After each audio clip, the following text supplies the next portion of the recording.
ಎಲ್ಲರಿಗೂ ನಮಸ್ಕಾರ. ಸ್ನೇಹಿತರೆ, ಇವತ್ತಿನ ಕಾಲದಲ್ಲಿ ಮೊಬೈಲ್ ಅನ್ನೋದು ಎಷ್ಟು ಇಂಪಾರ್ಟೆಂಟ್ ಅಲ್ವಾ? ನಮ್ಮ ಲೈಫ್ನ ಒಂದು ಪಾರ್ಟ್ ಅಂತಲೇ ಹೇಳ್ಬೋದು.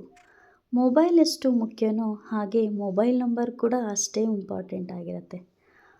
ಪ್ರತಿಯೊಂದು ನಂಬರ್ಸ್ಗಳು ಕೂಡ ನಮ್ಮ ಜೀವನದಲ್ಲಿ ತುಂಬಾ ಒಂದು ಪ್ರಭಾವವನ್ನು ಬೀರ್ತಾ ಹೋಗುತ್ತೆ. ನಾವು ಎಷ್ಟು ಮೊಬೈಲ್ ಯೂಸ್ ಮಾಡ್ತೀವೋ ಮತ್ತು ಎಷ್ಟು ವರ್ಷಗಳಿಂದ ನಂಬರ್ಗಳನ್ನ ಯೂಸ್ ಮಾಡ್ತಿದ್ದೀವೋ ಅಷ್ಟು ಒಂದು ಇಂಪ್ಯಾಕ್ಟ್ ನಮ್ಮ ಮೇಲೆ ಬೀರಿರುತ್ತೆ. ಆದರೆ ಅದು ನಮ್ಮ ಗಮನಕ್ಕೆ ಬಂದಿರೋಲ್ಲ.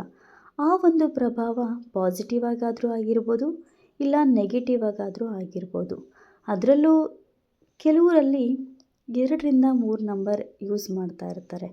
ಆ 2ರಿಂದ 3 ನಂಬರಲ್ಲಿ ಯಾವ ಒಂದು ನಂಬರ್ನ ಪ್ರಭಾವ ನಮ್ಮ ಮೇಲೆ ಬೀರ್ಬೋದು ಅನ್ನೋ ಕ್ವಶನ್ಸ್ ಬರ್ಬೋದಲ್ವ? ಸೊ ಖಂಡಿತವಾಗ್ಲೂ ನೀವು ಯಾವ ನಂಬರ್ಸ್ನ ಹೆಚ್ಚಾಗಿ ಯೂಸ್ ಮಾಡ್ತಾ ಇರ್ತೀರೋ ಅದರ ಇಂಪ್ಯಾಕ್ಟೇ ನಿಮಗೆ ಆಗ್ತಾ ಇರುತ್ತೆ. ಹಾಗೆ ಇನ್ನೊಂದು ಕ್ವಶನ್ಸು ನಿಮ್ಮಲ್ಲಿ ಬರ್ಬೋದು. ಏನಪ್ಪ ಅಂದರೆ, ಸಿಮ್ ಯಾರ ಹೆಸರಲ್ಲಿರುತ್ತೋ ಅವರಿಗೆ ಈ ಪ್ರಭಾವ ಬೀರುತ್ತೋ ಅಥವಾ ಯಾರು ಆ ನಂಬರ್ಗಳನ್ನು ಬಳಸ್ತಾ ಇರ್ತಾರೋ ಅವರ ಮೇಲೆ ಆ ಒಂದು ಇಂಪ್ಯಾಕ್ಟ್ ಇರುತ್ತಾ ಅನ್ನೋದು ಕ್ವಶನ್ಸ್ ಆಗಿದ್ದರೆ, ಖಂಡಿತವಾಗ್ಲೂ ಯಾರು ನಂಬರ್ನ ಬಳಸ್ತಾ ಇರ್ತಾರೋ ಅವರಿಗೆ ಆ ಒಂದು ಪ್ರಭಾವ ಬೀರ್ತಾ ಇರುತ್ತೆ. ಅದು ಒಳ್ಳೆಯದಾದರೂ ಆಗಿರ್ಬೋದು, ಕೆಟ್ಟದಾದರೂ ಆಗಿರ್ಬೋದು.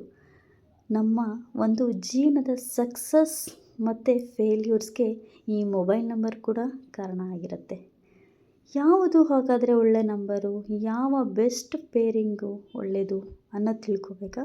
ಖಂಡಿತವಾಗಲೂ ಮುಂದಿನ ವಿಡಿಯೋದಲ್ಲಿ ತಿಳಿಸ್ಕೊಡ್ತೀನಿ. ನಿಮಗೆ ಬೇಕು ಅನ್ನೋದಾದರೆ ಎಸ್ ಅಂತ ಕಮೆಂಟ್ ಮಾಡಿ, ಲೈಕ್ ಮಾಡಿ ಮತ್ತು ಶೇರ್ ಮಾಡಿ. Thank you.